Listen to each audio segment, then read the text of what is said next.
Hay que considerar que el dinero del erario es sagrado sobre todas las cosas. No llueve del cielo, ni tampoco puede fabricarse dándole a la prensa que, si yo pudiera, me gustaría hacer añicos. Sale del sudor, y se puede decir, de la sangre del pueblo italiano, que trabaja hoy y trabajará mañana más. Cada lira, cada moneda de cobre, cada centésimo de este dinero debe ser considerado como sacro, y no ha de gastarse sino cuando lo impongan razones de estricta y documentada necesidad.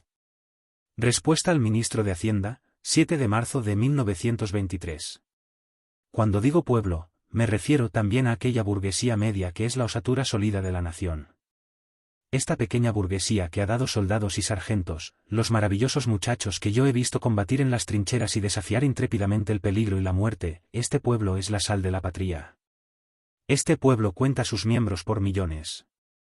¿No sería estúpido y ruinoso un gobierno que no tuviese en cuenta las justas aspiraciones de este pueblo? ¿Cómo se puede pensar en constituir la grandeza de la patria, si se ignora esta parte preponderante e integrante que forma la nación misma? Pero una vez dicho esto, yo distingo y cuando veo los falsos pastores que todavía quieren embaucar al pueblo, que quieren todavía hacerle creer en utopías, en las cuales ellos ya no creen, cuando estos profesionales de la demagogia, estos pseudocientíficos de la teoría, pretenden tener la libertad de sabotear la nación, yo les digo que esta libertad no la tendrán nunca. En la nueva sede de los mutilados, Roma, 11 de marzo de 1923. No se hace retórica si se dice que el pueblo italiano es el pueblo inmortal que encuentra siempre una primavera para sus esperanzas, para su pasión, para su grandeza. El problema de la emigración, Milán, 2 de abril de 1923. Es estúpido pensar que el gobierno fascista ni pueda estar jamás contra los trabajadores. Hay que distinguir a los trabajadores de los parásitos a cualquier clase que pertenezcan. Los trabajadores deben amar a la patria. Como amáis a vuestra madre, con la misma pureza de sentimientos hay que amar a la madre común nuestra patria. Hay que trabajar y producir. Trabajando y produciendo demostraréis el amor más tierno por la patria y contribuiréis a reconstruir la riqueza nacional. Así desaparecerá la carestía de la vida y la moneda será revalorada. Nuestra Italia, con sus 40 millones de ciudadanos, solamente en sí misma encontrará la fuerza para vivir y progresar. A los obreros del puerto de Bari, Roma, 10 de abril de 1923. El mío no es un gobierno que engañe al pueblo. Nosotros no podemos ni queremos hacer promesas que no estemos matemáticamente seguros de poder cumplir. El pueblo ha estado demasiado tiempo engañado y estafado para que los hombres de mi generación continúen todavía dedicados a ese bajo oficio. La lucha de clases puede ser un episodio en la vida de un pueblo, no puede ser el sistema cotidiano, porque eso significaría la destrucción de la riqueza y por tanto la miseria universal. La colaboración, ciudadanos, entre el que trabaja y el que da el trabajo, entre los brazos y el cerebro, todos los elementos de la producción tienen su jerarquía inevitable y necesaria, al través de este programa llegaréis al bienestar, la nación llegará a la prosperidad y la grandeza. Si yo no estuviese seguro de tener fe en estas palabras, no las pronunciaría ante vosotros en una ocasión tan solemne y memorable. Al pueblo de Rovigo, 2 de junio de 1923. Todas las veces que yo desciendo al pueblo italiano, del cual me vanaglorio de ser, si no digno, al menos orgullosísimo hijo, siento que más allá de ciertas pequeñas intrigas, está el pueblo sano, el pueblo tranquilo que trabaja. Cuando pienso en este pueblo que trabaja y al cual no he podido todavía darle nada de aquello que se llama bienestar material, al cual tengo que imponerle una férrea disciplina, cuando veo este pueblo que está tranquilo y no se lamenta, debo reconocer que la salud moral del pueblo es inatacable. Al pueblo de Cremona, 19 de junio de 1923. Yo estaría contento, Mariana, de tener en mi gobierno a los representantes directos de la masa obrera organizada. Quisiera tenerlos conmigo. Quisiera darles también a ellos un ministerio delicado, para que se convenciesen de que la administración del Estado es una cosa de extraordinaria dificultad y complejidad, que no se puede improvisar, que no se puede hacer tabla rasa como ha sucedido en alguna revolución, porque después hay que reconstruir. La reforma electoral, 15 de julio de 1923. Las naciones sólidas, las naciones firmes, son aquellas que están apoyadas en la tierra, son aquellas que tienen el mayor número posible de pequeños propietarios. La masa agrícola italiana se ha portado bien durante la guerra. En realidad, la guerra ha sido hecha por los campesinos italianos, al menos, el 70-75% de la infantería que estaba en las trincheras procedía del campo. Corporativismo agrícola, 21 de febrero de 1924. No hemos hecho demagogia, hemos ido al encuentro del trabajo con el alma abierta y generosa. 5 alias después de San Sepulcro, 24 de marzo de 1924. El adjetivo soberano, aplicado al pueblo, es una burla trágica. El pueblo, todo lo más delega, pero no puede ejercer soberanía alguna. Los sistemas representativos pertenecen más a la mecánica que a la moral. Prólogo a una edición de Maquiavelo, en Jerarchia, abril de 1924. El gobierno italiano es fiel intérprete del alma y de la conciencia nacional al expresar el sentido vivo de la importancia primordial de la industria agrícola entre todas las ocupaciones humanas. El alma de nuestra raza que ha vivido históricamente el paso de la vida agreste a la vida de la urbe, y que de eso ha extraído admirables expresiones de arte, de vida social y religiosa, inspiraciones e instituciones que son una parte no pequeña del patrimonio común de todos los pueblos, sabe bien que en la agricultura se funda el edificio entero de la prosperidad social.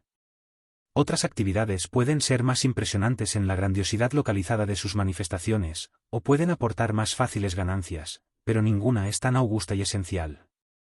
Porque, a fin de cuentas, cabe imaginar que la humanidad pierda sus soberbias expresiones de pujanza y conquista, pero jamás, señores, mientras la raza humana exista, jamás el arte de arrancar a la tierra madre lo necesario para sustentar la vida. En la Asamblea del Instituto Internacional de Agricultura, 2 de mayo de 1924. Hay que hacer del fascismo un fenómeno predominantemente rural. En el fondo de las ciudades anidaban todos los residuos, estaba por decir los residuados, de los viejos partidos, de las viejas sectas, de las viejas instituciones. El pueblo italiano es, sobre todo, campesino. De 4 millones de combatientes, cerca de 3,5 los dio el campo. Los fascistas rurales son los más sólidos, los militantes rurales los más disciplinados. Se les puede pedir resistencia a la fatiga, soportar molestias, y una disciplina absoluta. Vivir en peligro, 2 de agosto de 1924. Lo que se ha hecho no ha dependido de mí sino del pueblo que labora y que coladora, que trabaja en los campos, en las fábricas y en los astilleros. El resultado de este trabajo todavía no se ye, pero pronto caerá el andamio que lo oculta. Al pueblo de Viviena, 26 de agosto de 1924. ¿Qué es la nación? La nación es una realidad, sois vosotros.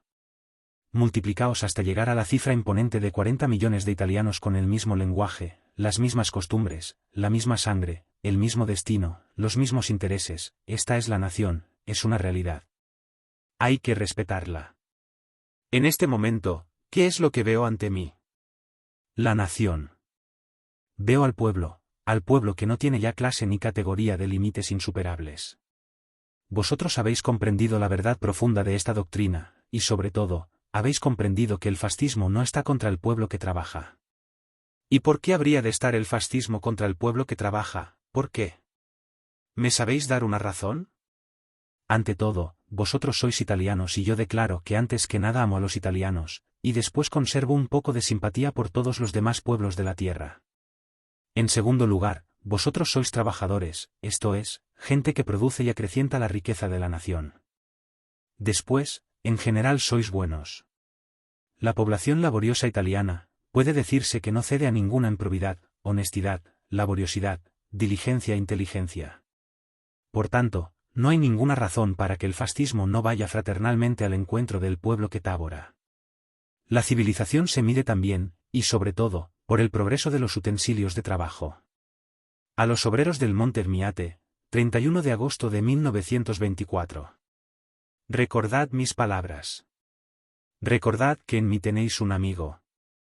Un amigo severo, sin embargo, no un amigo adulador, no un amigo que quiere haceros ver que sois más grandes de lo que sois en realidad.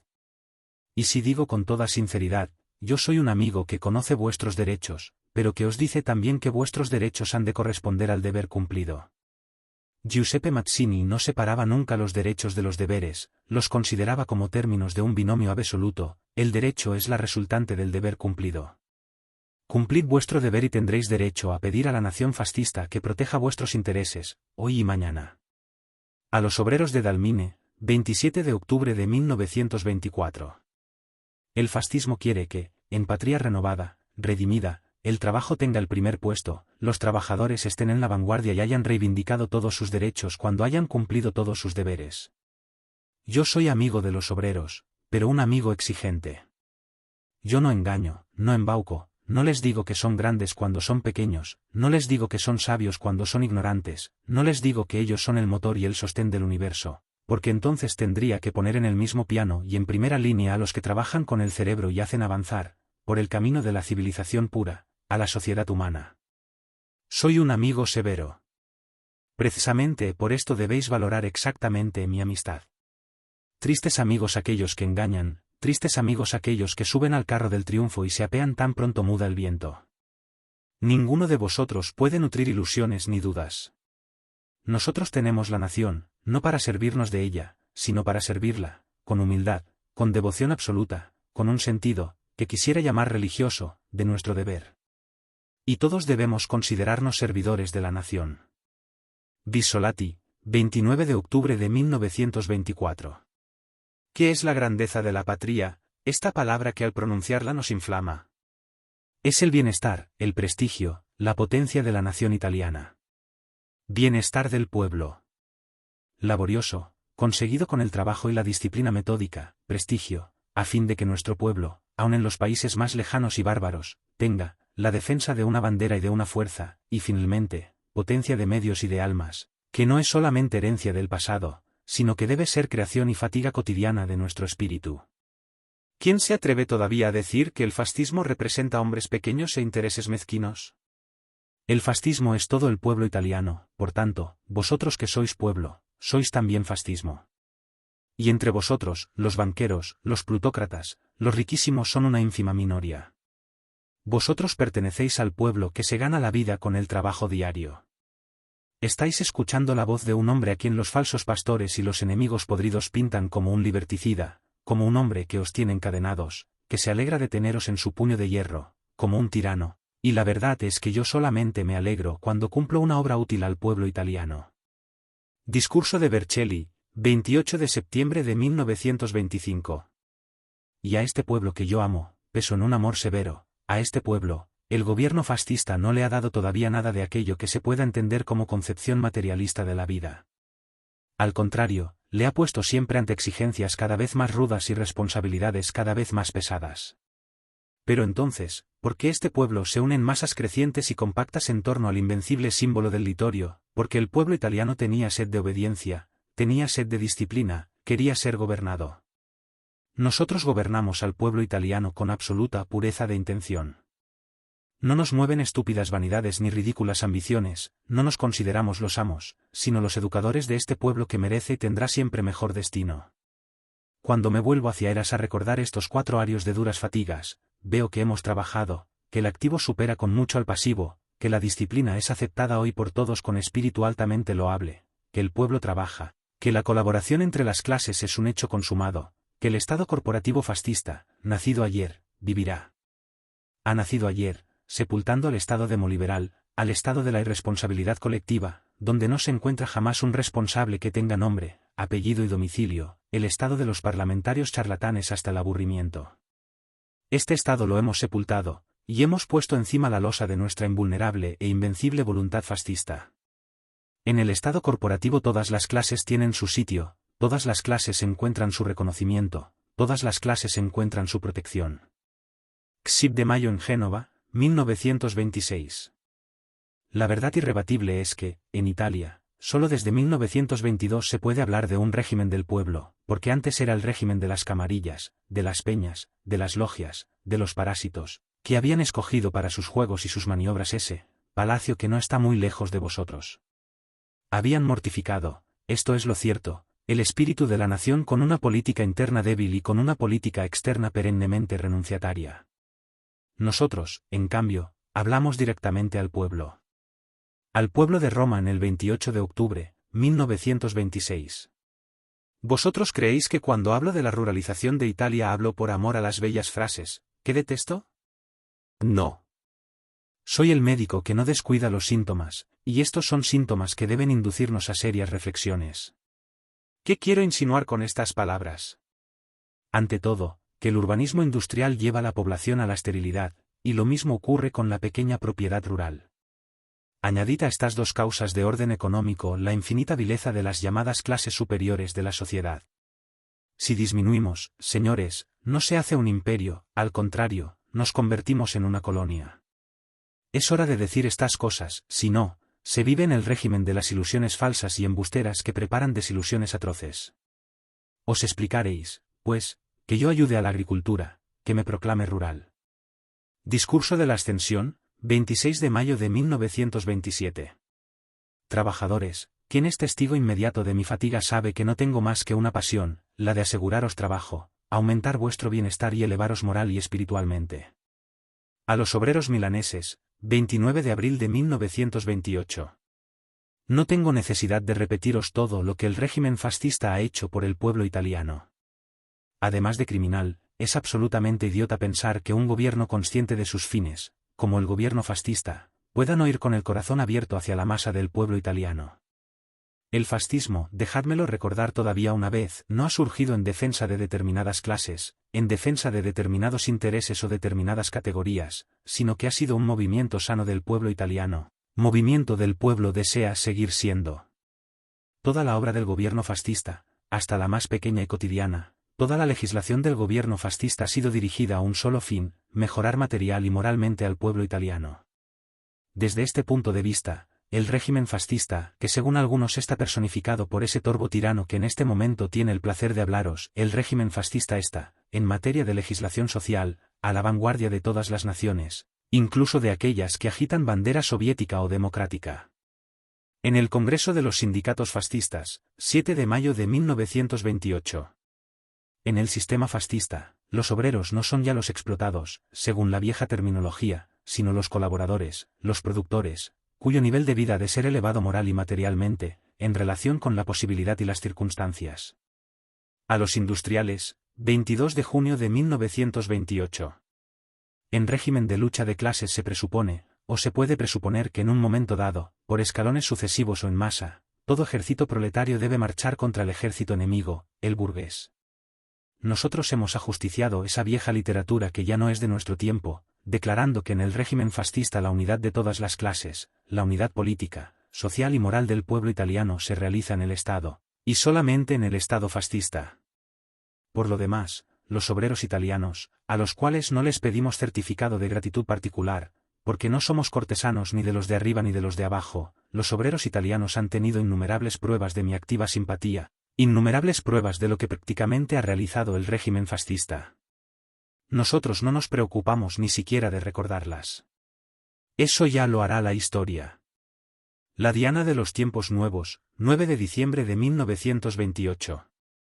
Entre el mar y la montaña se extienden vans y llanuras, nuestra tierra es bellísima pero angosta, 30 millones de hectáreas para 42 millones de hombres. Se nos plantea un imperativo absoluto, dar el máximo, de fecundidad a cada puñado de tierra. El fascismo reivindica por entero su preeminente carácter campesino. De ahí la política rural del régimen en sus diversos aspectos, crédito agrario, bonificación integral, elevación moral y política del campesino y el aldeano. Solo con el fascismo el campesino ha entrado de lleno, directamente, en la historia de la patria. Volved los ojos al agro romano y tendréis el testimonio de la profunda transformación agraria en vía de ejecución. El pueblo que trabaja está encuadrado en las instituciones del régimen, a través del sindicalismo y del corporativismo, toda la nación está organizada. El sistema que se basa en el reconocimiento jurídico de los sindicatos profesionales, en el contrato colectivo, en la prohibición de huelgas y de cierre de la industria, en la Carta del Trabajo, documento fundamental cuyo alcance se valorará cada vez más. Por último, en la magistratura del trabajo, es una viva realidad. El trabajo y el capital han cesado de considerarse antagonistas por insuperable fatalidad histórica, los contrastes inevitables encuentran su armonía conciliadora en la cada día más consciente colaboración de las clases. Se han estipulado centenares de pactos nacionales que conciernen a millones de obreros. La legislación social del régimen fascista es la más avanzada del mundo, va de la ley de las 8 horas hasta el seguro obligatorio contra la tuberculosis. La clase patronal va también a la vanguardia, sobre todo en Italia los industriales se han liberado de prejuicios de clase, y mientras la disciplina de las masas obreras es absoluta, el sentido cívico y de solidaridad humana en la clase industrial italiana constituye un título de honor. La formidable experiencia italiana, que se resume en la ordenación jurídica de todas las fuerzas que concurren a la producción, Es objeto de estudio y está ya indicada como modelo en muchos países del mundo que sufren la dispersión y los conflictos de la lucha de clases. Nada de socialismo de Estado ni de ningún otro socialismo, como creen algunos de esos que hablan de oídas, sin conocimiento directo. Nada de socialismo, porque el régimen respeta y hace respetar la propiedad privada, reconoce y hace reconocer la iniciativa privada y se niega a experiencias socializadoras que concluyen siempre en catástrofe, pero tampoco nada de liberalismo indiferente ante las coaliciones de intereses cuyos choques, si no se les detiene y evita antes de que se produzcan, pueden poner en peligro el bienestar y la vida misma de la nación. Discurso pronunciado en la Asamblea Quinquenal del Régimen, 10 de marzo de 1929. Los problemas específicos de la economía italiana me ocupan todos los días. El pueblo debe saber que el régimen fascista no es el régimen que deja hacer y deshacer, sino un régimen que provee y prevé. Mensaje para el año 9, 27 de octubre de 1930. Nuestro pueblo está sólidamente disciplinado. Después de una crisis gravísima, como la que siguió a la batalla de Castouse, después de una crisis no menos grave, como la que atravesó Italia desde 1894 al 1900, después de otra crisis seria, la que sigue 6 a 1917, después de la crisis económica, política y espiritual no menos grave que padecimos durante el 1919 y el 20, el pueblo italiano se ha levantado siempre, por las virtudes profundas, por las virtudes de este pueblo italiano viejo y eternamente joven. Por eso en mi espíritu flamea una certeza como un rayo de sol en pleno mediodía estival. Si el pueblo italiano permanece fiel a sus virtudes, si sigue siendo laborioso, probo, fecundo, será dueño de su porvenir, árbitro de su destino. La política económica del régimen, 18 de diciembre de 1930. Nosotros, los fascistas, trabajamos sobre todo por el pueblo y al pueblo no le predicamos solamente derechos, sino también deberes. Solo el hijo de un obrero puede hablar duramente, si es necesario, al pueblo. Nadie puede pensar que por él se expresen los privilegios de la aristocracia o los egoísmos de la riqueza. Nosotros ponemos en esta obra de creación toda nuestra voluntad recta, decidida, inflexible como la lámina de una espada. Pero con la misma voluntad no menos decidida, recta e inflexible, estamos dispuestos a destruir todo cuanto pueda ser un obstáculo en el camino de la revolución fascista, la cual debe asegurar el bienestar del pueblo italiano y darle un sentido cada vez más alto de su renovada grandeza. Discurso pronunciado en el acueducto de Rávena, 19 de agosto de 1931. El santo y seña en la política interior es ir decididamente hacia el pueblo, realizar concretamente la economía que corresponda a nuestra civilización económica tan lejana de las aberraciones comunistas, pero también de la archiprobada insuficiencia de la economía liberal. No tenemos nada que tener. Las plutocracias de los demás países tienen demasiadas dificultades en su propia casa para ocuparse de nuestras cuestiones y del desarrollo ulterior que queremos dar a nuestra revolución. Si existiesen diafragmas que quisieran interrumpir esta comunión directa del régimen con el pueblo, diafragmas de intereses de grupos o particulares, nosotros, en el interés supremo de la nación, los despedazaríamos. Al pueblo napolitano, 25 de octubre de 1931. Hay que asegurar al pueblo el pan de cada día, y nosotros nos desvelamos por este fin hasta el límite de lo imposible, y eso, no por bajo cálculo, sino por impulso y deber humano, italiano, fascista. Pero más allá de las necesidades más o menos definidas de los individuos, el pueblo no permanece vivo en la historia del mundo si, de cuando en cuando, no ve despuntar en su horizonte los días luminosos de la gloria. El Duque de Aosta, 13 de noviembre de 1931. Otra brújula nos guía en el camino, la colaboración de las clases. En esta ciudad de tanta prosapia artesana, me complazco en afirmar solemnemente que las clases trabajadoras han cumplido su deber en la crisis y han sabido soportar con sus hombros las inevitables pesadumbres. Debo todavía añadir que las clases industriales italianas se mueven en esta atmósfera de concordia, se mantienen firmes en espera de mejores tiempos. Si en los días fáciles es necesaria la colaboración, todavía se hace más indispensable en las épocas difíciles, cuando cada despilfarro de energía, cada controversia, es una verdadera traición consumada en perjuicio de la patria. Turín se ha portado maravillosamente en la obra de asistencia. Nos hemos desligado ya del concepto de filantropía, demasiado limitado, para llegar al concepto de asistencia, más vasto y profundo. Pero hay que dar aún un paso adelante, de la asistencia debemos pasar a la plenitud de la solidaridad nacional. Somos opuestos al sistema de subsidios. Los que lean las crónicas de estos días, verán que no resuelven nada. También somos contrarios a todas las medidas oblicuas, a todas las incitaciones que se nos hacen para alterar el valor de la moneda, que yo considero como ya bandera intangible de la nación. Hay quien piensa que nosotros nos preocupamos del invierno desde el punto de vista político. Esto es falso. Desde el punto de vista político podrían pasar también 50 inviernos grises sin que ocurriese nada, tanto más cuanto que después de los inviernos grises, vendrían a premiar nuestro valor las primaveras del bienestar y de la gloria. Pero yo me preocupo del invierno desde el punto de vista humano, porque el solo pensamiento de una familia sin lo necesario para vivir, me da un agudo sufrimiento físico. Yo sé, por haberlo vivido, lo que significan una casa desierta y una mesa desnuda. Al pueblo de Turín, 23 de octubre de 1932. Quizás sea oportuno recordar que, en otros tiempos, para encontrar trabajo había que cruzar los Alpes o el océano. Hoy la tierra está aquí, solamente a media hora de Roma. Aquí hemos conquistado nosotros una nueva provincia. Aquí es donde hemos ganado y ganaremos verdaderas batallas. Esta es la guerra que preferimos. Pero hace falta que los demás nos dejen trabajar en paz. Comienza la nueva vida de Litoria. Estoy seguro de que los colonos reunidos en este lugar, estarán contentos de ponerse al trabajo porque ya contemplan para dentro de 15 o 20 años, la posesión definitiva de sus tierras. Yo les digo a los campesinos y a los rurales que están particularmente cerca de mi espíritu que ellos, como viejos soldados, deben afrontar valientemente las dificultades que se encuentran cuando se comienza una nueva fatiga. Deben mirar a esta tierra que domina la llanura y que es un símbolo de la potencia fascista. En ella encontrarán, cuando lo necesiten, ayuda y justicia. En el nacimiento de Litoria, 19 de diciembre de 1932.